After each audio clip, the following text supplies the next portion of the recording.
Hi, it's Dr. Robert Seichert with episode number 26 of the Doctor Podcast Show. Thanks for tuning in, and we hope you'll subscribe and also press on the like and repost button, and we always appreciate your comments as well.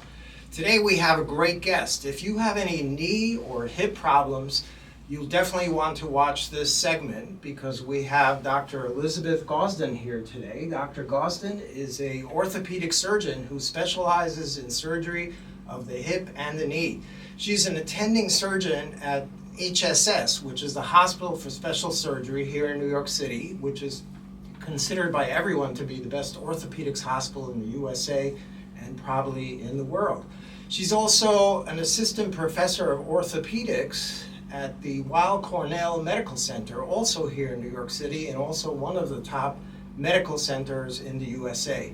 Thanks very much for coming today, Elizabeth. I really appreciate you taking the time to talk with us about important topics. I know you specialize in knee and hip surgery. How did you become interested in that specifically? And tell us about your unique training in that area. Sure. Well, first of all, thank you so much for having me. I'm My really pleasure. excited to be here. So I originally got interested in orthopedics like a lot of people do from playing sports growing up. And then it carried through med school. I really liked being involved in the surgeries as a medical student, dabbled in some other things, and it always had that pull back towards orthopedics. So that's the original interest. And then during my residency training, which I did at HSS as well, I always thought I was going to be a sports surgeon, so more arthroscopy, shoulders, but I really fell in love with trauma as a young resident, and that's an exciting field. Every day is different, and I was planning on a career in trauma. And then later in my residency, some of the attending surgeons at HSS approached me and said, hey, you really like joint replacement too, you should combine the two and come back on staff. So that's kind of my roundabout way of doing exactly the niche that I do. So I did a 5-year residency at HSS in orthopedics. I did a trauma fellowship at University of Texas at Houston. So it's a very busy level 1 trauma center, a lot of blunt trauma. And then I did an arthroplasty fellowship, so hip and knee replacement specialty at the Mayo Clinic in Rochester, Minnesota. And then I came back to New York. Wow, so only 7 years of training after 4 years of medical school. Yeah, talk to my husband. I'm sure it went by really quickly. I only Yeah. did 5 years of training, so 7 years is a major accomplishment. So that unique training allows you to do special types of surgery by combining all those skills that you learned during 2 fellowships. Tell us about that. Yeah, for sure. I'm in a unique situation at HSS because we are so high volume. We do a lot of hip and knee replacements. How many do you do, just to give us an idea? Yeah, so every year in the United States, there's about 800,000 knee replacements done. 800,000. And 450,000 about hip replacements. And HSS Wow. total does about 13,000 hip and knee replacements a year. So we're a very high volume center.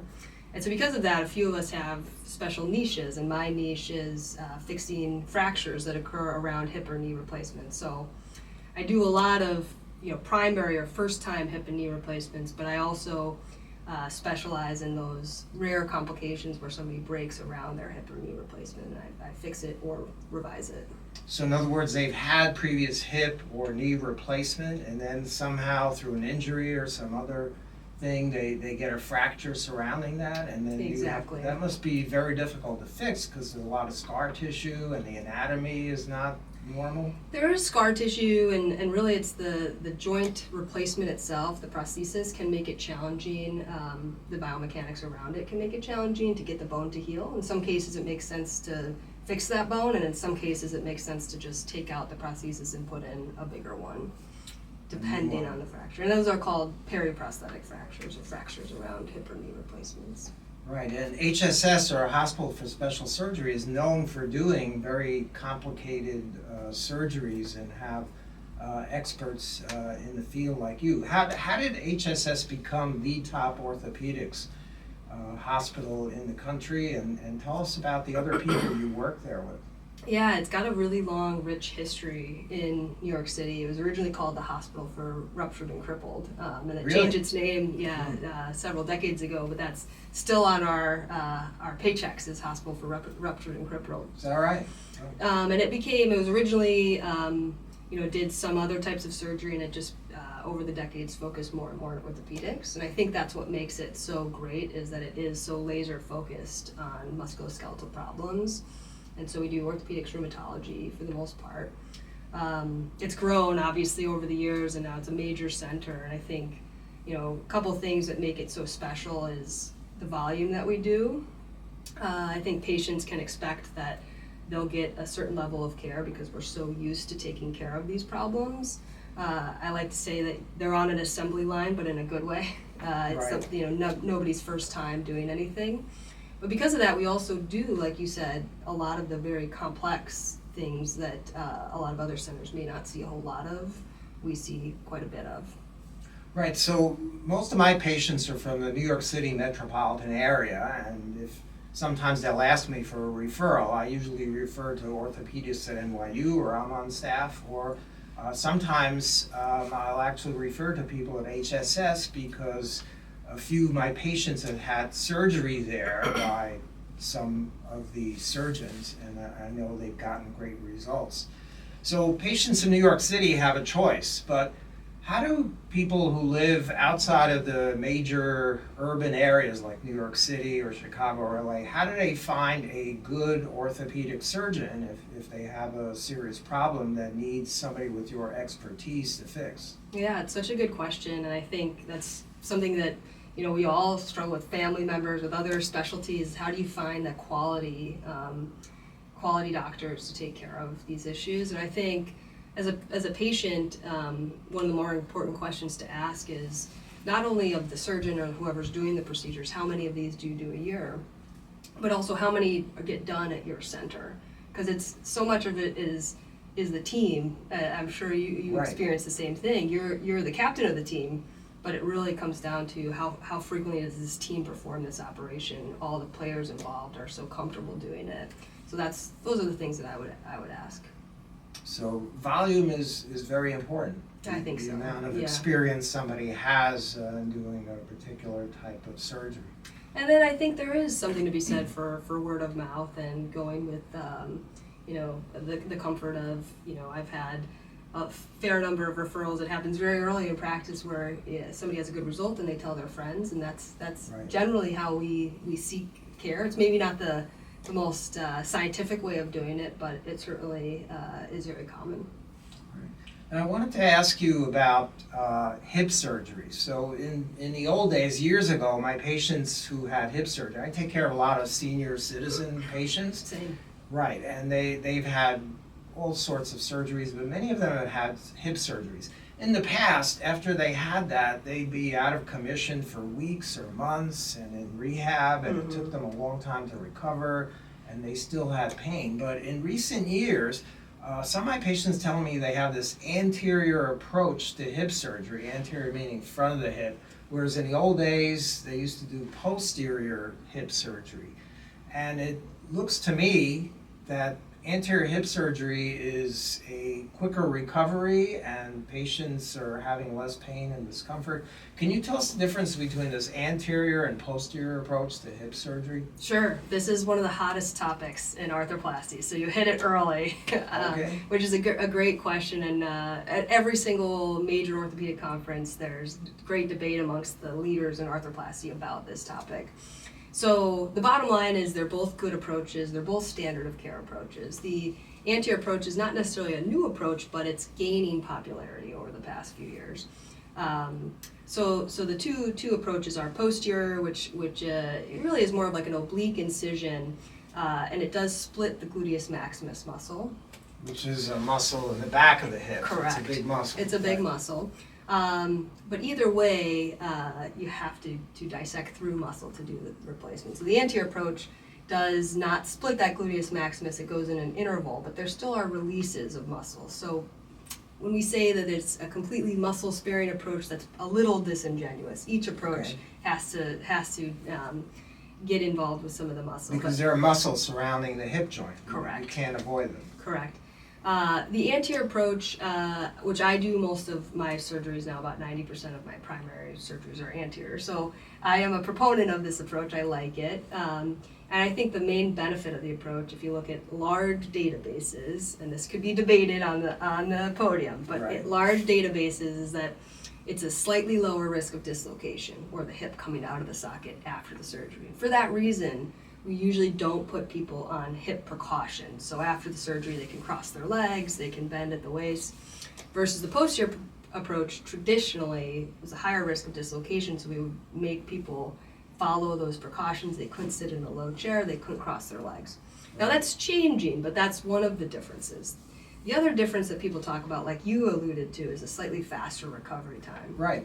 So the Mayo Clinic did one of the best randomized controlled trials comparing those two approaches, randomized two groups, and they did see that it was a faster recovery, but not on the order of magnitude that I think a lot of people think. So it was about 2 to 5 days faster off of a cane or walker in that study. So when I counsel patients about the approach, I say, in my mind, the biggest benefit is not having to follow precautions and a lower risk of dislocation with a slight added benefit of that slightly faster recovery time.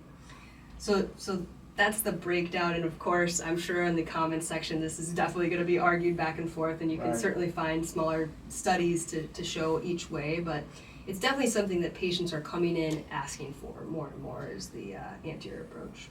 Yeah, interestingly, I have patients who've had both approaches. Like they had one hip done a few years ago, the posterior, and then they have the other one done, anterior, and they all love the anterior much better. So Yeah, that's true. I've certainly had that too, and I think at the end of the day, what I tell patients though is they both are really good approaches. You want to find a surgeon and that you trust and say what approach is best for me. Because there are certain patients that I think an anterior approach, but you may not get that great benefit. So one of the risks is if you have somebody that's morbidly obese and their pannus or their belly lays over the incision, that can be a real risk factor for problems with the incision with an anterior approach. infections. Infection things like or that. wound problems, yeah. A lot of it also, I guess, depends on the surgeon's experience. Absolutely. If they've done a few thousand posterior approaches and they're really good at it and they get great results, why switch? That's a big thing too. I mean, and there's certain surgeons, there's friends of mine say, hey, I've done my last 1,000 posterior cases, I haven't had a dislocation, so why should I switch? And that's a great argument, you know. Can't argue with success. Can't argue with success, yeah. How long does it take you to do a hip replacement surgery? It's on average somewhere between an hour to hour and a half for a primary hip replacement, depending on a few factors. And there certainly are people that are a little bit faster, a little bit slower than that, but that's about the average. And is that done under general anesthesia? That's a great question. We've really gone more and more to spinal anesthesia or regional anesthesia. So what I explain to patients is it's not general, so there's no breathing tube, but you're asleep. You're not awake during the procedure. You just don't have a breathing tube. Right, so you're kind of in a sleep twilight Like state. a colonoscopy. Right, but you're breathing on your own. And the hip and the area you're operating on is totally numb. Out, right. So they don't feel any pain or discomfort. Exactly. Is the anterior approach quicker surgery than the posterior, or it depends on the surgeon's experience? Depends on experience, but on average it actually is slightly longer compared to a posterior approach. I think more and more fellows coming out of fellowship are trained in the anterior approach, so there's less of that learning curve. But as it was gaining popularity, a lot of surgeons in practice were starting it in practice and going through that learning curve during their actual practice rather than fellowship. So we're seeing that the times are evening out now. I see. And what is the artificial hip made out of? What is the material that you use? So about 99.9% of hips done in the U.S. are the same combination, winning combination. So the stem itself is usually titanium. The head is typically ceramic. It used to be cobalt chromium. We're using a lot more ceramic heads now. The liner that acts like your new cartilage is polyethylene, and we can talk about that because there was a big change in that in the 2000s. That became highly cross-linked, so that's no longer the limiting factor of wear in these. And then the cup itself is titanium as well. There were, I think, 10 or 20 years ago, weren't there some recalls of some hip materials? What was the issue with that? So it was probably, around that time, metal on metal became popular. And the idea of that was, pre-mid-2000s, when it was conventional polyethylene before they started doing this highly cross-linked polyethylene, the poly or the plastic would wear. So one of the proposed solutions to that was let's eliminate the plastic and do just a metal articulation on a metal head, large metal head on a metal cup. It seemed like a great idea because the wear characteristics were great. Right. The problem is there was a lot of metallosis, or leaching of metal ions. So that caused both systemic issues as well as some local inflammatory tissue reactions. And so several of those were recalled, and a lot of patients had big problems with that. I see. So the materials now have a long track record and they're not causing these problems? Yeah, especially after mid-2000s, they started this highly cross-linked polyethylene, and the wear characteristics of that are just excellent. So the articulation is highly cross-linked polyethylene with ceramic head, and that's really what I would say, and many of us would say, is the winning combination. So how long does a hip replacement last? It's a great question. There's not one great answer for that. It's different in different people. I generally say it's about a 1% failure rate per year over time, and that's all reasons. So infection, fracture, dislocation, instability, aseptic loosening or loosening of the implant from the bone, all those things. What I generally tell patients is it's usually not the implants now that fail. It's another reason, your infection or you fracture around it.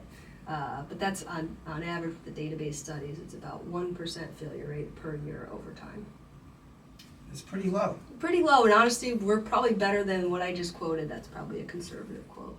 But that's the general accepted number. Yeah, so most people that are 60 or plus, I say, hey, my goal is for this to last you the rest of your life. Right.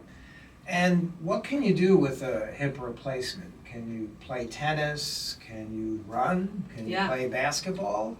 Yeah, so traditionally we would really limit what people would get back to. Most of it was concerned about fracture or implant failure, the wear of the polyethylene, and now we're really becoming much more aggressive about what we're letting people get back to. In general, I tell patients, hey, did you run before?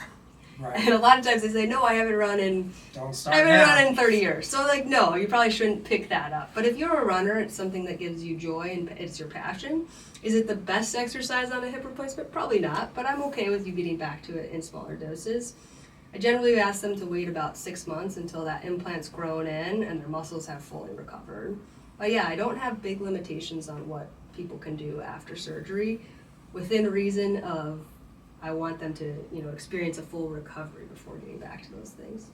So you can go back to pickleball, she's saying. Is that right? Yeah, don't do like 90 minutes on your post-op day 3, but we'll talk. Once you're recovered, you can certainly get back to it. All right. Now, what about knee replacements? Tell us what that's about, and are there different materials, different types of knee replacements? Yeah, so knee replacement is actually more common. It's about almost twice as common in the U.S. now than hip replacement, and I always counsel patients that knees are harder than hips. So a lot of times with the hip, you have your hip replaced and you forget about it. Once you're recovered, you really don't think about it on a day-to-day basis. Right. Knees are a little bit different. It's harder to totally forget. So you generally want to wait until you're really kind of suffering from knee problems before you pull the trigger on a knee replacement. And there are a few variations in knee replacements. For the most part, the tibial component, and again, a polyethylene or that plastic liner, and a femoral component. There's a few variations on that, whether we retain or sacrifice the PCL or the posterior cruciate ligament. And then there's also now robotic assisted knee replacement and manual knee replacement. All variations on how we perform it. And studies will show that there's not great variation in outcomes based on those, but I think there's a lot yet to be demonstrated, especially in the robotic area. That's interesting. Theoretically, I would have thought the hip joint is more complicated because there's more areas of movement, and that would be more problematic long term. But as you said, my patients who've had knee replacement complain for They complain kind of more. months. Yeah, Right. yeah. It's Sometimes a tougher, longer, and it's the a knee is tougher swollen. recovery. Oh, big time. When I see yeah. them in the summertime, they're wearing shorts. I see their knees are still swollen. Yeah, so. it's hard. It's really hard. And the hip, believe it or not, it's a more simple joint to replace because it's a ball and socket. So the mechanics of it are more simple. And the knee is really quite complex. We think of it like a hinge, but it's more complicated than that. There's some translation. There's some medial pivot. And all of these things we're really hyper focused on replicating the native joint with our prostheses, and we're getting there. But I still tell patients this is not a normal knee. This is metal and plastic, and there's certain limitations of it. So there's a reason why you don't see professional athletes in the mid-career getting knee replacements. It doesn't function quite as well as a native knee yet. Right. So they wouldn't be able to resume running and basketball. No, there are outliers that do get back to high intensity sports like running. Again, I would say it really depends on where a patient starts. So it's pretty unusual for somebody who's an active runner to pull the trigger and do a knee replacement, but certainly have people getting back to tennis, skiing, in activities that in the past we weren't seeing. Amazing joints. My favorite joint is the ankle. I think that's the most incredible joint in the body because it's so tiny, yet it supports the rest of the body. I'll have to give you one of my good friends, Elizabeth Cody's a foot and ankle surgeon, so you have to get her next. Oh, all right. I'll get her next to talk about the ankle. Now, I've heard some of my patients have partial hip replacements or partial knee replacement. What's the difference between a full and a partial? Yeah. So on the hip side, if you're doing it electively, it's a total hip. In the fracture setting, sometimes if somebody doesn't walk a whole lot and they're not a high demand patient, we'll do what's called a hemiarthroplasty, where we won't resurface the cup. But if you're doing it electively, you'll do a total hip. The knee side, there is partial versus total. And there's 3 compartments of the knee: the medial, the lateral, and then the anterior compartment of the knee. And in most cases, the arthritis affects usually all 3 compartments, but there are cases where somebody just presents with medial arthritis or lateral arthritis or anterior arthritis, and then we can do a partial knee replacement. So that's just replacing that specific compartment. And I do a fair amount of those, and we do a fair amount at HSS. The majority of us use robotics now to do partial knee replacements. There are some studies, again, this will be controversial in the comments, but there are some studies showing there's benefit with using robotics to get the alignment right with partial, particularly unicondylar or medial or lateral knee replacements. I was just about to ask you about robotics, but then it occurred to me, one of the things that amazes me is why do people get these problems with their knees and hips so that they need the surgery, and there's a few $100,000 done. Yeah. And then other people have no issues or problems at all. Is it genetic? Is it environmental? Is it? I think it's all of the above. I think a huge percentage of that reason for needing something, reason for developing it is genetic. And a lot of patients come in wanting to know that. What can I do? If I have bone on bone in my hip, can I prevent it in my knee? The best thing that we can control is our weight. That's the one factor that we have really clear evidence that the heavier you are, the more rapid the progression of your arthritis. And the worse your symptoms. So particularly on the knee side, if you can lose weight as a patient, if you're on that bubble of potentially needing a knee replacement, there's a fair amount of examples of people that lose 30 pounds. They say, hey, my knee feels a lot better. So is that because there's less bone-to-bone rubbing? I think it's the force through the knee. So you're not reversing the bone-to-bone rubbing, but the pressure that you're putting through the knee is less. So less force, everything is pressure. Amplified. So I think they say one pound of body weight equates to four times that amount on your joint. It's interesting you say that because thinking back, most of my patients who've had knee or hip replacements tend to be on the overweight side. I rarely see somebody who's thin. You do see it, and those cases are probably more genetic than anything. And sometimes it's an old injury, post-traumatic arthritis can happen if somebody had an old labral tear that they never knew about, or that can cause it, or even an old fracture around the knee that can predispose somebody to it. And then the other thing in the hip side that really predisposes is actually congenital hip dysplasia, or being born without full coverage of the acetabulum over the femoral head, and we see that a fair amount. So if somebody's in their 40s or 50s getting a hip replacement, that could be a contributing factor. Any association with diet? I know we're talking about decades of diet, but Yeah. is there? Potentially some evidence that it's an inflammatory disease, so limiting the inflammatory components of your diet. But I still would argue that for the most part it's a genetic and a weight issue. Right. And what about some people tell me they don't want to run because it's bad for their knees and bad for their hips. But I've seen recent literature that says that actually running may be protective for your knees and hips. What's the bottom line on that? Yeah, I mean, I ran a marathon myself, so I can't tell people not to do it. Right. I think if it's your passion, you should definitely go for it. But yeah, there's probably some safer sports for our joints compared to long distance running. But I think running a few miles here or there to stay in shape is probably much better than the alternative of not exercising if that's a passion of a patient. So there's no evidence that running actually damages the knee or hip joints. Is that an I think accurate running statement? in moderation. Moderation. I think we could potentially link longer distance running, but I think in moderation. And again, the weight plays into it. A bigger person who's doing running, it may be more problematic compared to a lighter person. Right. What about osteoporosis? That seems to be increasing in incidence, or maybe we're just diagnosing it more because we have special imaging that diagnoses that. Do women who have an increased risk of osteoporosis have more knee and hip replacements? Good question. A lot of patients ask that too. No, they're not necessarily linked. I think we are diagnosing it more. I think it's still actually underdiagnosed in the population. I do a lot of my patients my patient population about 70% female, and so I see it a lot where somebody. So it does seem to be more common in women. Is that Definitely. Osteoporosis? It definitely is more common in women. So osteopenia or osteoporosis is common, and I think it's commonly untreated in women. And I think there's a lot of concern, and I can understand why when you read about some of the medications that are being used,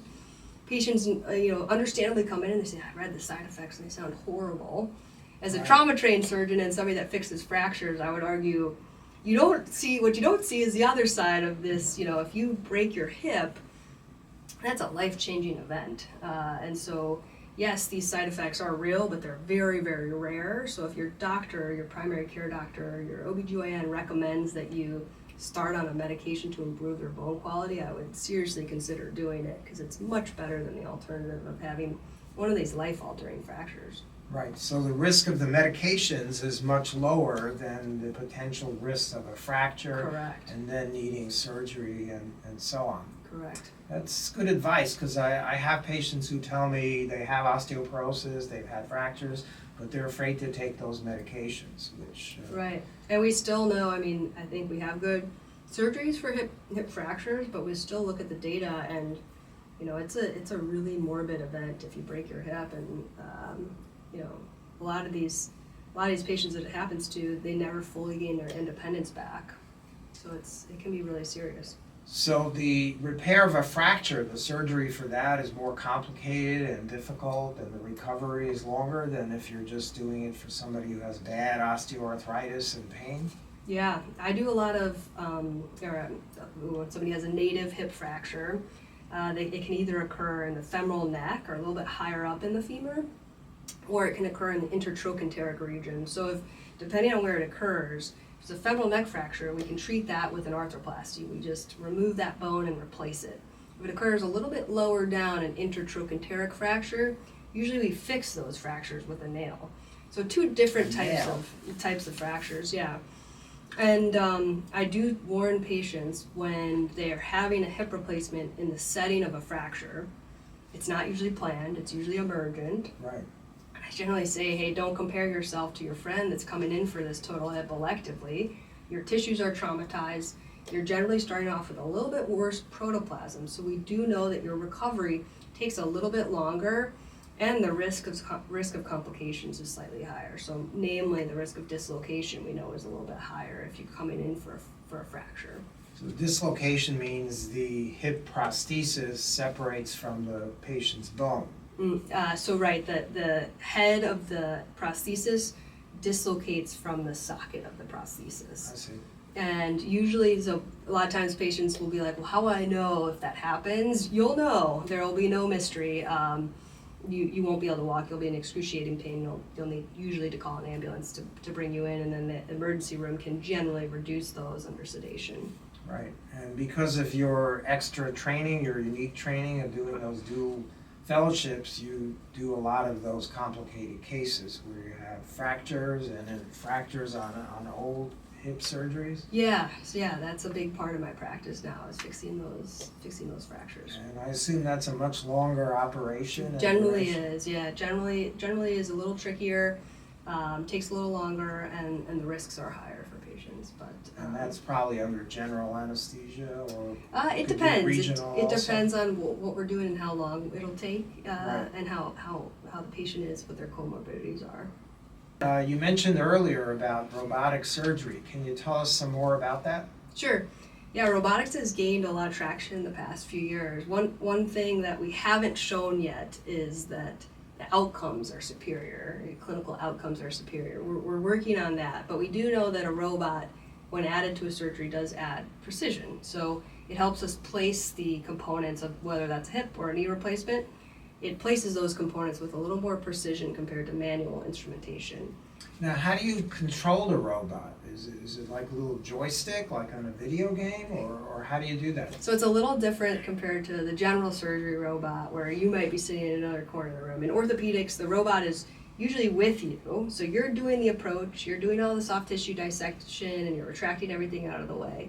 On the hip side, the robot can help as the reamer, basically helps mill the bone of the acetabulum, and it helps position the final cup or implant. And we can position that with greater accuracy in terms of angles relative to your pelvis. It can also help us get the leg length more precise. That's, when we do a hip replacement, we can either shorten or lengthen the leg, and so the robot adds precision there. On the knee side, it helps with both soft tissue balancing and makes the cuts or the saw cuts slightly more precise. So the robot is actually attached to a saw blade in many of these examples. But again, you're the surgeon doing the approach. It's not like you're in another corner of the room. Right. It's just adding that extra precision. So it's precision, but the data is not certain yet. I think we're still early days, so we haven't necessarily shown on a large scale that improves patient outcomes, but we have shown precision. Is that the Da Vinci robot also, or is that a different company? Different, and there's 4 major orthopedic companies, Oh. and there's multiple robots on the market right now. I see. Any of them better than the other, or the data's not in yet? In full disclosure, I am a consultant for one of the Okay. companies. You can edit that out, but yeah. So there's multiple robots. There's one robot in particular that's from Stryker that's based on 3-dimensional planning. So you get a CT scan ahead of time. So for me, I prefer that robot because I think it's the most precise. Versus some of the other robots are based on just your templating ahead of you're using a probe to tell the robot where the landmarks are. When you get a CT scan and then you register the bone, I think that's the most precise way of doing it, and that's what Stryker's Mako robot does. I see. Very interesting. You also, I know, are interested in computer-guided surgery. Is that different than robotic surgery, and how is it different? Yeah, slightly different. There's, the robot is an actual physical robot in the room with you, and it's kind of computer navigation plus. Computer navigation on its own is just without a robot, but it's helping you make the cut. So, for instance, one of those devices is an accelerometer. It's just a handheld device in the knee, and you can use a few landmarks, and it registers your cuts are perfect to the mechanical axis. It's just that it's not the robot itself, rather than a handheld device. I see. So Both technology, enabling technology to help make your surgery more precise. Right. Are you combining the computer and the robot?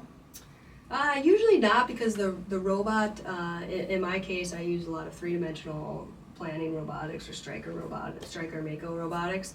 So I'm getting all the benefits of what I would get with the handheld computer nav systems with the robot.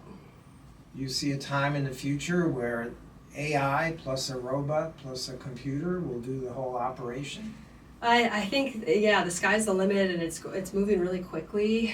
There's even VR and AR systems that are added into it, where a surgeon can wear the goggles and see the CT scan superimposed on the patient. I mean, there's incredible. a lot going on right now, and I think, where we are right now, end of 2023, I'm excited to see what it looks like 5 years from now, because I'm sure it will look different. Right. Do you do any research and teaching? Yeah, part of my job at HSS, I do a fair amount of research, and most of my research is focused on that niche of periprosthetic fractures around hip and knee replacements, and outcomes of those. And I teach fellows, residents, and medical students, and that's really fun, a big passion of mine. Wow, that's a lot of time that you spend devoted to your career. That's great. So in my experience when I was training and in years past, orthopedics was basically a male-dominated specialty, but now I'm seeing more and more female orthopedists and orthopedic surgeons like yourself. How's that changed over the years at HSS and all over the country? Yeah, it's a good question. I'd still argue that we're a male-dominated specialty. If you look at the numbers, there's still many more men that go into it compared to women. We've come a really long way compared to 30 years ago. And then within orthopedics, there's still certain subspecialties that are more male-dominated than others. Arthroplasty, hip and knee replacement tends to be one that's a little more male-dominated. I think the last I saw was that there's only like 3% of the field is women. Really? So very, very 3? low. Yeah, and I think we've made a lot of efforts. HSS and other major academic institutions, we're really making an effort to get more women involved and interested. And I think that's important because I think there's a misconception that it really requires a ton of strength to do this career. And well, yeah, it's a physical job, no doubt, right. But I think all surgery is a physical job, and I don't think anybody's size should limit them if it's something they're interested in. And with robotics and things like that, it really almost neutralizes that. Right, enabling tech, there's certain things that are really coming to the forefront. There's certain impactors that a few of the major companies are designing. So, they studied how many times you actually mallet or use a hammer to hit something in during a hip or knee replacement, and it's like a crazy amount of times. And so they're designing things that automate that, a certain amount of force. Not only is it making it better on the surgeon, I think those things are making it better for the patient because it's a little more controlled, systematic, measured. So I think it's good all around. So it's becoming more and more precise, more precision surgery, and therefore more reproducible, and with time, better results. That's the name of the game, especially in primary hip and knee replacement. You want to get to the point where you do something the same way every time and get reproducible results. Right. As the population ages, do you think you're going to have more and more surgeries, or are we eventually going to figure out how to prevent these basically chronic diseases of aging? Yeah, I think if you look at projections, both knee and hip replacement are going to be increasing in incidence over the next decade. It's interesting when you look at the rise of Ozempic and some of the other drugs for weight loss. There's potentially some sense that potentially if the weight loss can be mitigated, that it may mitigate the risk of especially knee replacement. Right. I had a doctor a few weeks ago that we spoke about weight and Ozempic and Wegovy and those drugs, and a lot of my patients are on that, and they lost 50, 60 pounds. And I think it's really promising, but I don't actually. I think I'll have a job for a while because I think if anything, it's going to bring patients that were too heavy and too too much at risk for a complication. You know, there's a certain cutoff where if somebody's very, very heavy, we tell them to lose weight before their surgery. And I think that those drugs will really help those patients, but I don't foresee it completely diminishing the need for hip or knee replacements, unfortunately. I think we're probably a little further away from that. Well, if it does, you'll just do a few more fellowships. Yeah, just go back. Right. Now, some of these patients have medical problems that you're operating on, and HSS is primarily an orthopedics hospital. How do you make sure that the patients stay healthy during and after the surgery?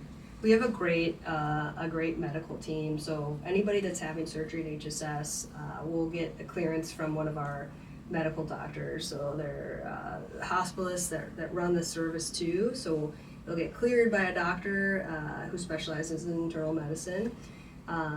Make sure that that they don't have any medical problems that need to be tuned up before surgery. And any specialists, for instance, if somebody sees their cardiologist, the cardiologist will have to sign off on them too.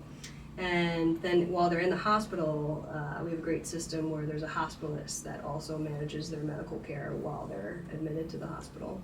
So you're making sure they're staying healthy both during and after the surgery. Exactly, really important. How do you deal with patients who are on blood thinners like Coumadin, aspirin, Xarelto, Eliquis? A lot of my patients are on that. With eye surgery, it's different. They can actually stay on those medications almost always. With hip surgery, I would think there's a lot of bleeding and you're cutting through muscles. How do you deal with that? We would prefer them to come off of it for their hip or knee replacement, especially because that's elective surgery. So generally, if they can come off of it, we recommend they do, and it depends on the drug, how long they have to be off of it. In the fracture setting, if they have a fracture emergently, I will tend to operate through Coumadin or one of the other blood thinners. I think it's more important to get the case done in a timely manner and take the risk of extra bleeding. So where do you see orthopedics headed in the next 5 or 10 years? You mentioned that things will change. How about a forecast for beyond that, maybe 10 years from now? Yeah, I think it's an exciting time. I think the addition of robotics has made it so that it's very easy to collect data, like in a large scale. So collecting additional data from each case as to soft tissue balancing and component positioning, and then add that in with postoperative data. There's more wearables that people are using after surgery, so their watch is collecting data, their phone might be collecting data, they may have sensors around their knee or their hip that's collecting data.